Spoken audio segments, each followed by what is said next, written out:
Oke, saya izin bacakan. Ya, program terlalu banyak sehingga jam kerja guru sangat padat. Terima kasih, Ustaz Farid. Bismillahirrahmanirrahim. Assalamualaikum warahmatullahi wabarakatuh. Waalaikumsalam warahmatullahi wabarakatuh. Alhamdulillahilladzi arsala rasulahu bil huda wa dinil haq liyudhhirahu 'ala dini kullih. Wa kafa billahi syahida, sallallahu la syarikalah wa asyhadu anna Muhammadan abduhu wa rasuluh la nabiyya ba'da. Syukur alhamdulillah pada Allah SWT yang telah memberikan pada kita berbagai macam nikmat, nikmat iman, nikmat Islam, nikmat sehat, ya, panjang umur dan kesempatan, sehingga kita bisa sama-sama berkumpul ya di hari ini, hari yang sangat baik ini, di bulan Zulhijjah ini. Mudah-mudahan Allah senantiasa karuniakan keberkahan kepada kita, pada seluruh aktivitas kita. Salam serta salam semoga senantiasa tercurah pada baginda Nabi Allah Muhammad SAW. Semoga kita semua termasuk dari bagian umatnya senantiasa istiqomah dengan ajaran-ajaran beliau hingga akhir hayat kita. Amin ya rabbal alamin.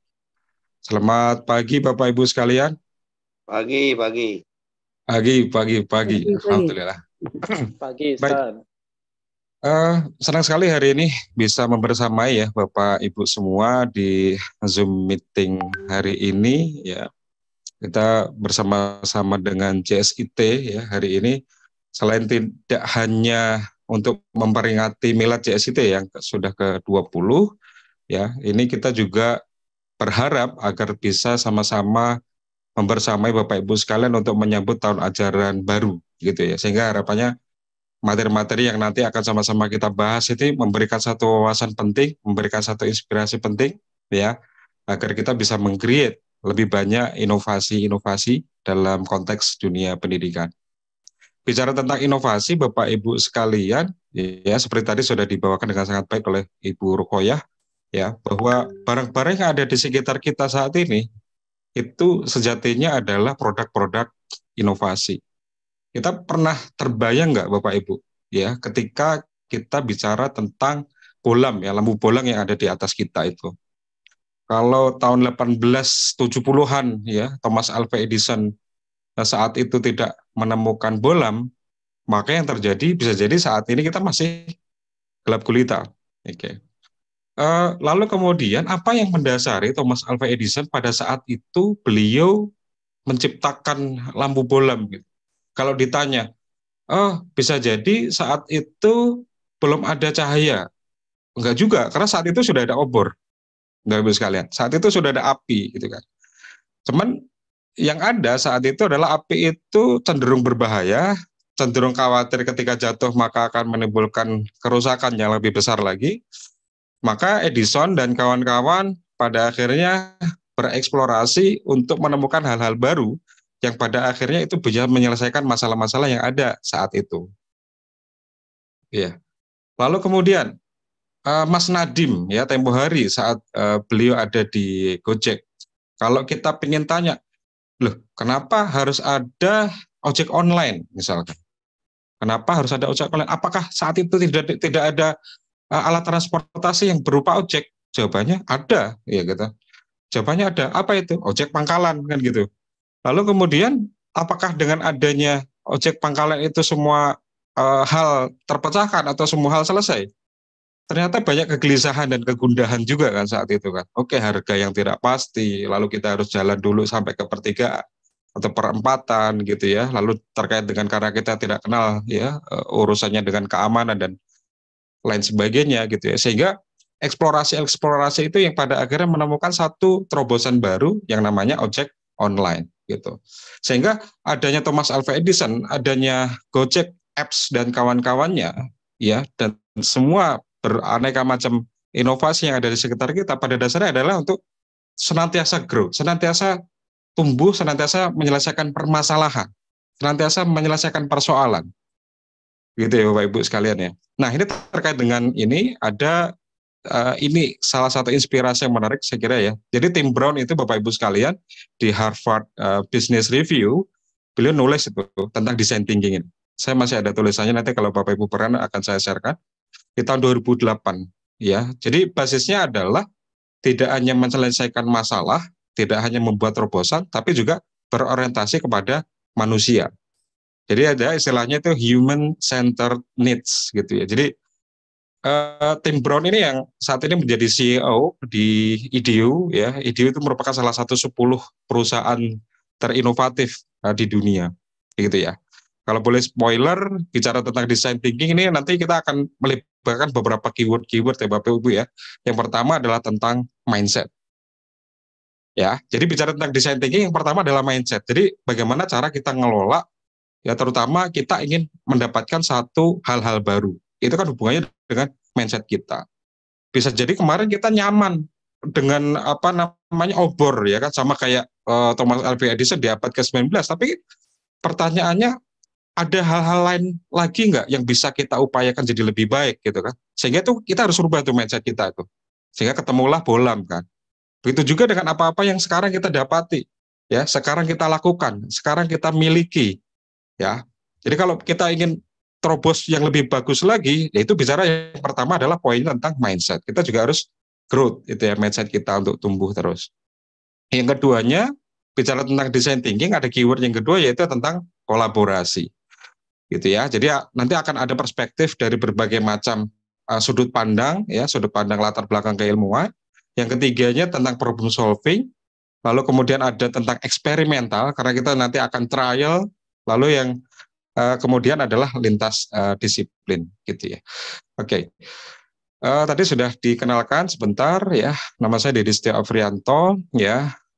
Saya saat ini sebagai Direktur Pendidikan di Nurul Fikri Boarding School Bogor, sebagai juga fasilitator di Pusat Edukasi KPK, ya, untuk integrasi kurikulum anti korupsi, sebagai penerima beasiswa di International Training Consultant for Change di Malaysia, yang dikondak oleh Nama Foundation, lalu juga terlibat di Kementerian SDM, ya, sebagai konsultan pengembang e-learning, lalu juga di Badan Informasi Geospasial, Badan Cyber dan Sandi Negara, Kominfo, Kemendikbud, dan sebagai juga pengurus pusat ya. Kita ada di DRIN ya, bukan BRIN ya Bapak, DRIN, Departemen Riset dan Inovasi ya, pengurus pusat di JSIT Indonesia.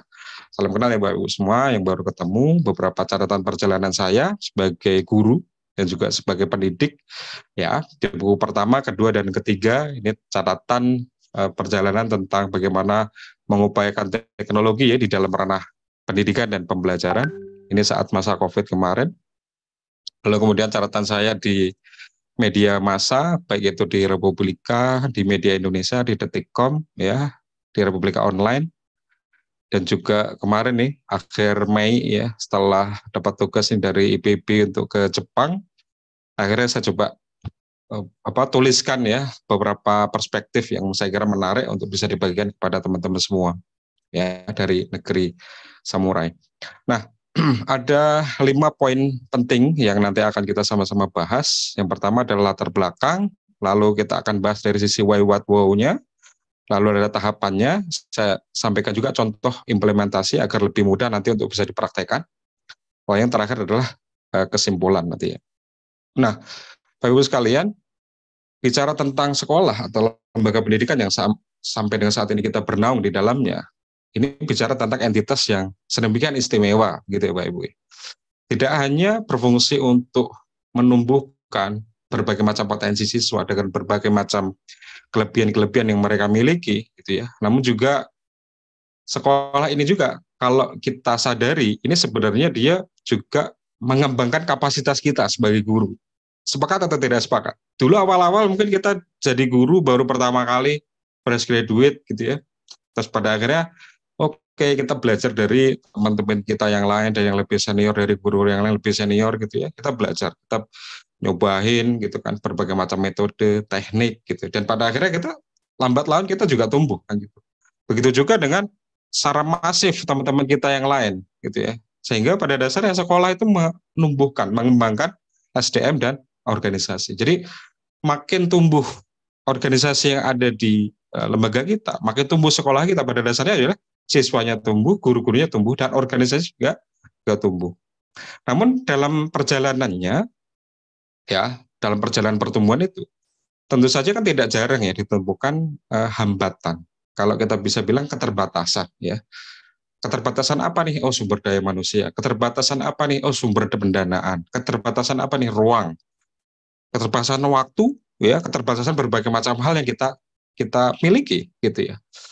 Nah, sehingga kita perlu terobosan-terobosan itu, perlu untuk pendekatan-pendekatan itu, gitu ya. Nah, Pak Didi, emang selama ini tidak ada hal-hal yang kita buat atau yang kita inovasikan? Ada, saya yakin itu. Sehingga ketika ada problem, ketika ada masalah, ya secara organik ya lembaga kita akan melakukan itu. Guru-guru kita juga akan melakukan eksplorasi itu untuk menyelesaikan solusi, menemukan solusi gitu. Nah, design thinking ini Bapak Ibu sekalian, ini ya membuatnya menjadi lebih sistematis ya proses-proses yang kita lakukan. Jadi proses yang kemarin kita jalani bisa jadi ada 10 tahap ya, kita nanti akan belajar dengan lebih sederhana. Ya, jadi proses terobosan-terobosan baru, inovasi yang selama ini kita lakukan di sekolah-sekolah kita yang mungkin sudah ada itu, kita akan membuatnya menjadi lebih sistematis ya. Sehingga problem solving-nya akan lebih cepat ya, menjadi lebih mudah untuk dilakukan dan menjadi lebih mudah juga untuk disebarluaskan. Ya, syukur-syukur kemanfaatannya tidak hanya di sekolah Bapak Ibu saja, tapi juga kepada umat, nah gitu ya, kepada sekolah-sekolah IT yang lain dan seterusnya. Nah, sehingga penting untuk mendesain inovasi ini Bapak Ibu ya sebagai bagian dari problem solving masalah-masalah yang selama ini dihadapi baik itu secara rutin ataupun insidental. Nah, ini ada satu inspirator penting ya yang saya mention hari ini namanya adalah Muhammad Yunus. Sebagian Bapak Ibu mungkin sudah pernah tahu, sudah pernah baca ya. Beliau adalah peraih ya Nobel di tahun 2006. Beliau bilang gini nih, human creativity is unlimited. Jadi kreativitas manusia itu tidak terbatas, Bapak Ibu. Ya.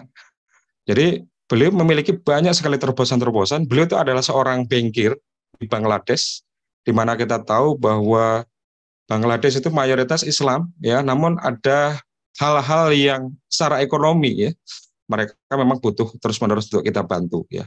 Nah, beliau ini seorang bankir dan juga seorang akademisi. Beliau membuat satu gagasan yang namanya Grameen Bank, ya, Grameen Bank. Jadi Grameen Bank itu awalnya Bapak Ibu adalah kegelisahan dari Muhammad Yunus ini, ya, ketika dia menemukan bahwa orang-orang miskin di sana itu, ya, sebenarnya ketika dia ingin berubah, ketika mereka ingin berbenah, ketika mereka ingin membuat satu bisnis yang sebenarnya juga UMKM yang tidak terlalu besar, ya, mereka butuh kredit mikro, gitu kan. Nah, kredit mikro itu mereka terkendala karena mereka nggak punya agunan, nggak punya sesuatu yang bisa apa istilahnya ya, ini kan ke bank. Oh, inilah agunan saya, ini jaminan saya, kira-kira gitu. Sehingga angka kemiskinan tidak terus membaik karena tidak ada kesempatan mereka untuk bekerja, untuk tumbuh, untuk memproses kreativitas yang mereka miliki. Kemiskinan juga melimpah gitu ya, akhirnya tidak banyak yang bisa sekolah lebih tinggi kan gitu. Akhirnya terus menerus itu lingkaran setan. Nah, akhirnya Muhammad Yunus dengan Grameen Bank-nya itu membuat satu kelompok-kelompok ya, pinjaman mikro ya. Pinjaman mikro yang sangat ringan tentu saja kepada kelompok-kelompok ya, ibu-ibu ya. Nah, ini nanti menarik nanti kalau kita bahas. Jadi yang menjadi basis peminjamnya Grameen Bank yang dibuat oleh Muhammad Yunus ini adalah ibu-ibu. Dan mereka membuat satu kelompok-kelompok kecil yang terdiri dari 5 orang, 6 orang gitu ya, 5 orang, 6 orang gitu ya. Satu sama lain itu saling membackup, saling menguatkan. Jadi ketika ada salah satu peminjam gitu ya, satu sama lain nanti saling reminder ya, lalu saling mengingatkan juga, lalu kemudian mereka juga saling bisa memenuhi kebutuhan-kebutuhan yang hendaknya bisa dilengkapi. Nah, sehingga dengan adanya kredit mikro yang dikembangkan oleh Muhammad Yunus ini dengan Grameen Bank-nya itu akhirnya awalnya satu kelompok, 2 kelompok ya, mereka berhasil tumbuh, bisnisnya tumbuh gitu kan, akhirnya bergeliat itu ekonominya Bangladesh, akhirnya berhasil. Dari berhasil itu akhirnya diduplikasi, saya kurang hafal itu, mungkin ada lebih dari 50 negara yang sudah mengadopsi konsep Grameen Bank yang diinisiasi oleh Muhammad Yunus, dan akhirnya luar biasa ini ya, beliau mendapatkan Nobel. Banyak sekali penghargaan itu Bapak Ibu sekalian ya, dan dia dipilih juga sebagai 25 orang paling berpengaruh ya dari 25 tahun terakhir di majalah Time ya, di tahun 2006 gitu ya. Nah, lalu kalau kita buat dalam konteks sekolah, kenapa sih sebenarnya inovasi perlu diadakan? Atau kenapa perlu inovasi dalam penyelenggaraan sekolah? Karena Bapak Ibu sekalian bicara tentang hal-hal yang berada di sekitar kita, kita pastinya 1 sampai berapa ini, 5 ini sering sekali kita mungkin ketemu ya. Oke, masalah-masalah yang sering muncul dalam konteks pendidikan. Masalah pencapaian akademik siswa, siswa remedial, siswa di akhir semester banyak harus mengulang, ya, banyak nilai merah dan seterusnya. Keterbatasan sumber daya pendidikan, ya itu tadi ruangan, ya sumber daya manusia, ya apalagi dan lain sebagainya, teknologi gitu ya. Minimnya kepedulian warga sekolah dalam isu lingkungan hidup, buang sampah sembarangan ya, lalu tidak peduli dengan kondisi sekitar ya, minat baca tulis yang rendah ya kan, bahan ajar media yang belum relevan untuk memfasilitasi kebutuhan dan berbagai macam masalah-masalah yang lainnya. Ini dibuat ya sama ini ada satu pengalaman bagus itu nanti kita bisa sama-sama belajar.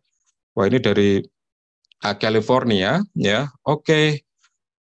The classroom organization doesn't accommodate different learning modes, ya, and shifting class size. Ya.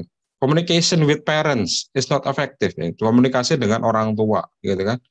I just cannot get my student to pay attention. Oke, saya nggak berhasil membuat para siswa itu untuk mengarahkan pandangan atau perhatian. Nah, itu ya Bapak Ibu ya. Cukup banyak ya. Nah, dan mungkin ada lebih banyak lagi ya di luar hal ini. Nah, setelah ini saya ingin mengajak Bapak Ibu semua ya, bagaimana dengan sekolah kita? Yuk kita coret-coret ya di Jamboard ya. Nah, Bapak Ibu sudah saya siapkan di sini s.id/listu. Sebentar, ini saya stop share dulu. Saya akan bagikan satu link ya kepada Bapak Ibu semua. Nanti setelah ini Bapak Ibu bisa melakukan coret-coret ya, Jamboard yang sudah saya siapkan. Oke, ditunggu sejenak. Saya akan bagikan di chat room ya, di Zoom ini. Oke, ini saya copy. Berikutnya saya akan masuk ke chat room. Oke, saya paste di sana. Oke. Nah, saya akan bagi ke everyone. Saya enter. Oke, nah. Sudah saya bagi di chat room kita coret-coret di Jamboard. Nah, Jamboard itu sebenarnya ini juga lebih, tahapannya jadi lebih ini ya Bapak Ibu semua ya. Jadi nanti Bapak Ibu bisa lihat bagaimana cara kita mengidentifikasi masalah yang ditemui di sekolah. Oke. Nah, Bapak Ibu yang sudah berhasil login atau berhasil ngeklik tadi ya di sana, Bapak Ibu nanti tinggal diklik saja di sebelah kiri Bapak Ibu ya, di sini ada sticky note, diklik saja ya.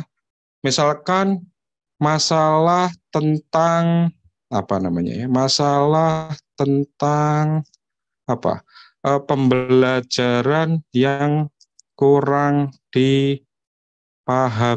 Nah, misalkan kita save atau kita kasih warna biru misalkan kita save. Nah, sehingga Bapak Ibu nanti akan punya satu sticky note. Jangan khawatir, ini anonimus saja Bapak Ibu, khawatir Bapak Ibu nanti segan karena mungkin ada problem yang sifatnya sesuatu gitu ya, sehingga jangan khawatir, ini anonim saja Bapak Ibu.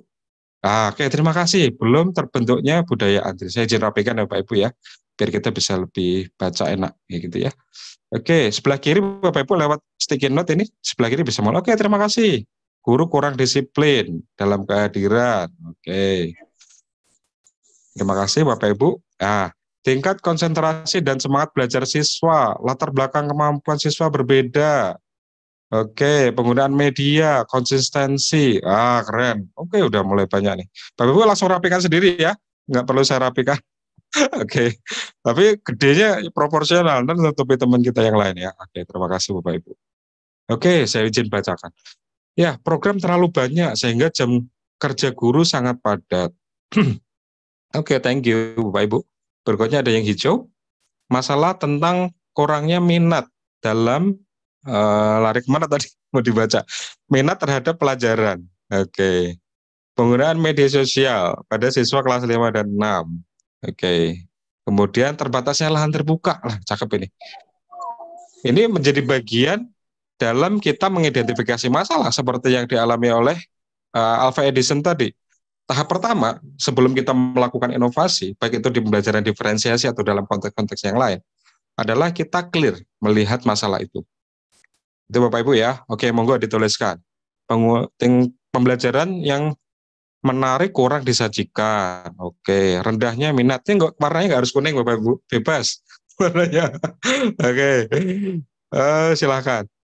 Apalagi nih, guru kurang disiplin.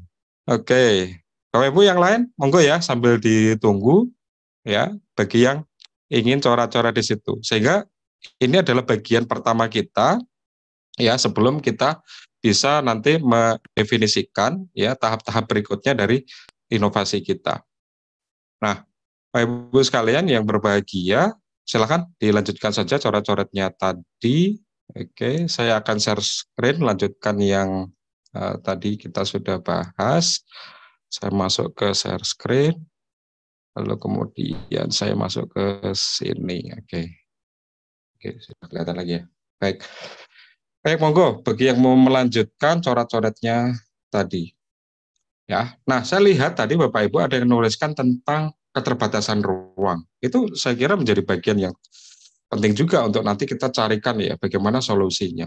Lalu kemudian media yang masih terbatas gitu ya di dalam pembelajaran kita atau hal-hal yang lainnya. Nah, kita perlu menyelenggarakan inovasi dalam penyelenggaraan sekolah kita. Kira-kira ada 4 poin itu atau ada 4 alasan ini Bapak Ibu.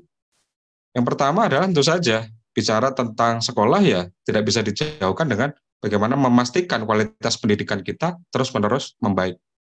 Oke, gitu ya. Oke, nah, tapi tidak hanya kualitas pendidikan saja karena di sana ada proses yang berjalan kan, ada manajemen yang bekerja, ada operasional yang selama ini kita maintain gitu kan. Sehingga di situ juga penting tuh menyelenggarakan proses operasional tapi juga tetap ya efisien lalu juga tetap produktif. Nah, gitu ya. Lalu kemudian tidak bisa dipungkiri juga bahwa bicara sekolah adalah bicara tentang gambaran masa depan ya, anak-anak kita, gitu ya. Sehingga penting untuk senantiasa mengembangkan keterampilan-keterampilan baru ya di masa depan. Yang terakhir adalah mengikuti perkembangan teknologi. Hal-hal yang selama ini kita lakukan dengan cara A di kelas kita dengan cara konvensional, gitu ya. Jangan-jangan kalau kita belajar sedikit ya, jangan-jangan kalau kita membuka ruang-ruang cakrawala baru, jangan-jangan ada teknologi yang nanti bisa bantu kita untuk handling itu, gitu ya. Oke. Nah, ini adalah design thinking yang nanti akan sama-sama kita kupas, ya, yaitu adalah dia itu sebenarnya bicara tentang seperangkat prosedur kognitif, strategis dan praktis, gitu ya. Ketika ada masalah yang muncul, lalu kemudian kumpulan pengetahuan yang kita miliki itu berguna untuk nanti menganalisis hal-hal apa saja yang diperlukan, gitu ya, sehingga design thinking ini yang menyelesaikan masalah-masalah kita dengan tahapan yang sistematis, tahapan yang efektif. Lalu kemudian design thinking ini juga bisa dijadikan sebagai sebuah formula ya Bapak Ibu ya untuk inovasi produk dan layanan. Nah, secara umum tahapan design thinking itu sebenarnya ada di 5 tahap ini saja Bapak Ibu ya. Namun ini saya kasih notes di bawah, ini sebenarnya acuan yang sifatnya generik. Gitu ya, acuan ini sifatnya generik ya, dapat diadaptasi sesuai dengan konteks yang dihadapi. Yang pertama adalah bicara tentang design thinking. Yang pertama adalah kita bicara tentang empati. Ya, jadi empati ini adalah hubungannya dengan orang lain, hubungannya adalah dengan users. Begitu Bapak Ibu, sehingga kita nanti akan tahu ternyata users di sekitar konteks dunia pendidikan itu banyak loh. Tidak ya, pertama tentu saja siswa, ya. Yang kedua kolega kita, rekan-rekan kita, yang ketiga gitu. Yang ketiga ada orang tua, gitu kan. Stakeholder masyarakat gitu ya, itu adalah bagian dari lingkaran bagaimana users itu didefinisikan. Lalu kemudian yang kedua mendefinisikan ini tadi figuring out the problem. Nah, jadi setelah kita empati ya nanti saya kasih juga di slide-slide yang melingkupi ada tools-tools juga yang nanti bisa kita pakai. Jadi Bapak Ibu harapannya lengkap sekarang hari ini, tidak secara filosofikal dan paradigmatik, tapi juga ada strategiknya, lalu juga ada tools. Ya, ada alat-alatnya yang nanti kita akan sama-sama urai, sama-sama kupas. Dan ada contoh pempraktekannya, gitu kan. Sehingga Bapak Ibu nanti harapannya bisa capture itu, pakai di sekolah Bapak Ibu. Yang kedua adalah mendefinisikan tadi ya, masalah-masalah. Nah, cara kita mendefinisikan masalah tadi bisa dengan menggunakan salah satu tools ya. Kalau kita pertemuan fisik, Bapak Ibu bisa gunakan sticky note atau hal-hal terkait ya. membahas masalah-masalah apa yang dihadapi. Yang ketiga, ideasi, gitu ya. Di bagian ketiga inilah saatnya mengenerate ide-ide yang dimiliki. Lalu yang keempat ada prototyping, ya. Prototyping membuat eksperimentasi, membuat kepada sampling yang lebih terbatas. Lalu yang kelima adalah testing. Ya, testing itu sudah melakukan tahapan yang lebih lanjut uji coba. Nah, sedikit saya kaitkan bagaimana Muhammad Yunus tadi dengan design thinking. Kalau di kelima tahap ini, ya Muhammad Yunus yang pertama, empatinya di mana? Oke, Muhammad Yunus karena sebagai orang Bangladesh, ya, dia memahami persoalan kemiskinan yang melanda di negerinya. Ya, sulitnya warga miskin untuk mendapatkan kredit sehingga tidak punya kapasitas untuk mengembangkan UMKM-nya, bisnisnya, karena tidak punya agunan. Lalu kemudian Muhammad Yunus juga mendefinisikan masalah. Ya, apa itu masalahnya? Sempitnya akses warga miskin untuk mendapatkan kredit dari bank. Gitu ya. Lalu yang ketiga, Muhammad Yunus punya ide dan timnya punya ide. Apa itu? Membuat model perbankan mikro. Tidak perlu anggunan, kemudahan warga untuk meminjam. Jadi orang-orang miskin, ya, dengan idenya Muhammad Yunus bisa melakukan peminjaman tanpa anggunan. Lalu prototipenya diuji cobakan, ya, dalam skala yang lebih kecil, dalam lingkungan keluarga yang terbatas, gitu ya. Lalu testing, dicoba dalam rentang waktu 3 tahun pertama, ya, untuk kebutuhan produktif. Akhirnya ingin tahu. Nah, ada 500 orang, hasilnya positif dengan 99%. Tingkat pengembalian tepat waktu dan bisnis mereka, tentu saja yang lokal-lokal itu di orang Bangladesh, mereka tumbuh. Akhirnya mereka yang tadinya tidak mampu beli makanan, jadi bisa beli makanan. Tidak hanya beli makanan, bisa beli vitamin. Bisa beli nutrisi terbaik untuk anak-anaknya. Ya, karena nutrisi terbaik untuk anak-anaknya, akhirnya anak-anak itu tumbuh cerdas, tumbuh dengan kebutuhan gizi yang baik. Akhirnya mereka sekolah juga bagus juga, gitu, karena mereka sudah mampu. Nah, dari sinilah Muhammad Yunus menginspirasi kita ini. Orang Islam nih Bapak Ibu, ini luar biasa ini. Oke, nah ini upaya Muhammad Yunus dengan Grameen Bank ini, ya, jadi mudah-mudahan menginspirasi kita. Lalu kemudian dalam konteks pendekatan literatur review, ini hanya selayang pandang saja Bapak Ibu agar Bapak Ibu mengetahui positioningnya dia. Tahun 2021, 2022 banyak sekali studi-studi, ya, yang mengkaitkan antara integrasi design thinking di dalam pembelajaran K-12, ya, jadi dari kindergarten sampai level ke kelas 12 SMA, gitu kan. Jadi banyak sekali yang sudah melakukan proses review ini, proses pendekatan ini, sehingga secara akademik, ya, sudah teruji bahwa design thinking untuk dipraktekkan di dalam pendidikan kita, ya, bahkan dari kindergarten, dari tingkat TK sampai dengan ke SMA sudah banyak dilakukan oleh banyak peneliti. Ini dari sisi sistematika saya nggak akan bahas lebih, ini dari pendekatannya Rusman, tapi secara umum ada 5 stepping tadi, ya, mulai dari empatinya sama, ideasinya sama, modeling ini prototypingnya, ya, dan cara si Rusman ini melihat satu permasalahan. Nah, 5 ini tadi Bapak Ibu, ya. Yang pertama kita akan bahas nih, empati itu maksudnya gimana sih? Nah, kita akan bahas lebih dalam satu persatu. Oke. Nah, di dalam proses design thinking ini, empati itu menjadi satu kata kunci, Bapak Ibu. Sehingga kenapa Tim Brown itu di IDEO yang membuat satu pendekatan design thinking itu menempatkan empati itu yang pertama. Empati itu artinya memahami apa yang menjadi kebutuhan users, kebutuhan siswa, kebutuhan SDM, kebutuhan stakeholder, kebutuhan manajemen, kebutuhan lembaga. Sehingga kita paham, oke, ada painful, ada rasa sakit mungkin di sebelah sana. Oh, mungkin ada kesulitan di sebelah sini, gitu ya. Sehingga kita paham. Nah, pada contoh ini, ya, dapat digali misalkan kita dalam konteks pendidikan, dalam konteks pembelajaran, ya, kita nanti, ya, di tahap 1 dan 2 ini mengumpulkan data pengguna. Kita bisa nanti mengidentifikasi, ya, kalau berhubungan dengan pembelajaran berarti mengidentifikasi nilai-nilai kebutuhan pengguna, baik secara kognitif, secara afektif, ya. Lalu kemudian kita juga nanti akan punya, ya, rancangan-rancangan apa yang diprioritaskan. Kalau dalam konteks pembelajaran berarti usernya kan siswa, kira-kira gitu, ya. Kalau dalam konteks pengelolaan secara umum berarti usernya bisa lebih lintas ya, bisa dari siswanya, bisa dari gurunya, bisa dari masyarakat sekitar, bisa dari. Ada juga tempo hari teman-teman yang curhat, Ustaz, lapangan parkir di sekolah kita nih, nah, gitu kan. Itu bisa juga kalau kita empati, gitu kan, itu juga bisa menjadi satu hal yang menjadi listing masalah yang ada di kita.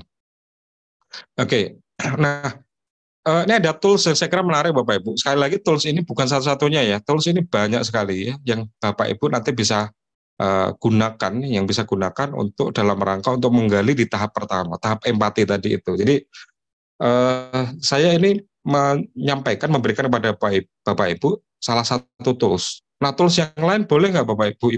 Bisa banget gitu ya. Nah, ini interview template. Jadi saya bagi ada kira-kira 5 tahapan ya, 5 tahapan. Ini ambil konteks ya, misalkan kita ngomongin tentang pembelajaran di dalam sekolah-sekolah kita gitu ya. Jadi poin 1 ini hubungannya terkait dengan pertanyaan umum ya. Pertanyaan umum pelajaran X ya, dalam upaya pencapaian cita-cita Anda itu seberapa berartinya, nah kira-kira gitu. Contoh-contoh pertanyaannya ya, sehingga di pertanyaan umum ini pertanyaan-pertanyaan yang secara value itu sejauh mana user kita akan engage, akan relate ya dengan masalahnya gitu.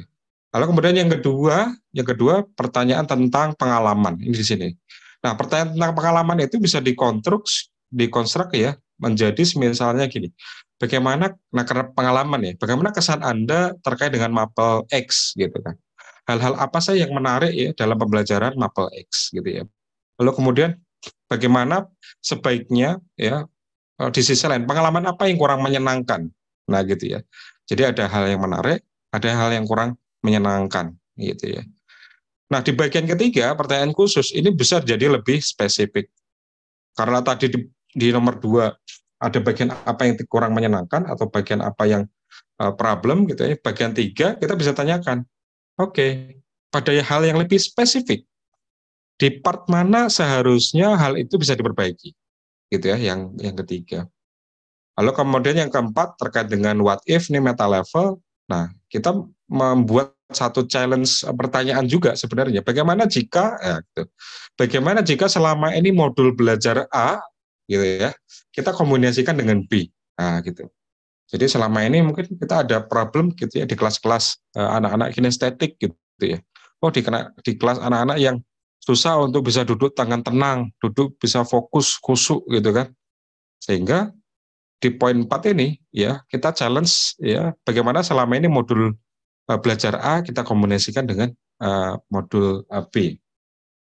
Oke, yang kelima, pertanyaan harapan. Nah, kalau terkait dengan media, karena tadi saya juga kasih contoh tentang media, harapan siswa pada produksi media berikutnya itu seperti apa? Ya, jadi harapan dari siswa. Tentu saja 1 sampai dengan 5 ini pertanyaannya bisa ditambah sesuai dengan konteksnya. Yang jelas mulai dari umum lalu beranjak pelan-pelan kita ke khusus, ini experience mereka ya, khusus, lalu di spesifik bagian mana, lalu diuji dengan what if, bagaimana jika.